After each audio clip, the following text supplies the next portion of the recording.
भगवान शिव के जन्म की बारे में कई कहानियां प्रचलित हैं। भोलेनाथ का जन्म कब हुआ, कहां हुआ, किस प्रकार हुआ, इस बारे में पुराणों में अलग अलग बातें कही गई हैं। भगवान शिव के जन्म से जुड़ी ऐसी ही एक कहानी है। शिव पुराण में लिखा है कि भगवान शिव स्वयंभू हैं, यानी उनका जन्म अपने आप ही हुआ है। वहीं विष्णु पुराण में बताया गया है कि भगवान विष्णु के माथे से निकलते तेज से शिव की उत्पत्ति हुई थी और उनके नाभि से निकलते हुए कमल से ब्रह्मा जी का जन्म हुआ था।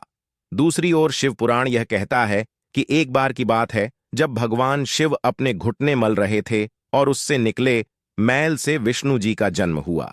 बद्दे बुजुर्ग बताते हैं कि एक बार की बात है जब भगवान विष्णु और ब्रह्मा जी के बीच इस बात पर बहस छिड़ गई कि सबसे महान कौन है।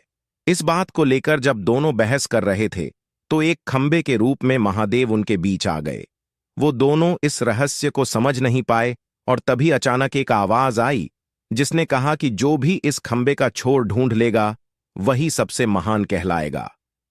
यह सुनते ही ब्रह्मा जी ने एक पक्षी का रूप लिया और खंबे का ऊपरी हिस्सा ढूंढने निकल गए। वहीं विष्णु जी ने वराह का रूप धारण किया और खंबे का अंत ढूंढने निकल गए। बहुत देर तक खोजने के बाद भी दोनों में से किसी को खंबे का छोर नहीं मिला और दोनों ने हार मान ली। इसके बाद भगवान शिव अपने असली रूप में आ गए। फिर भगवान विष्णु और ब्रह्मा जी ने मान लिया कि वही सबसे महान और शक्तिशाली हैं। यह खंबा उनके न जन्म लेने और न मरने का प्रतीक है। इस कारण यह कहा जाता है कि भगवान शिव स्वयंभू हैं, यानी वह अमर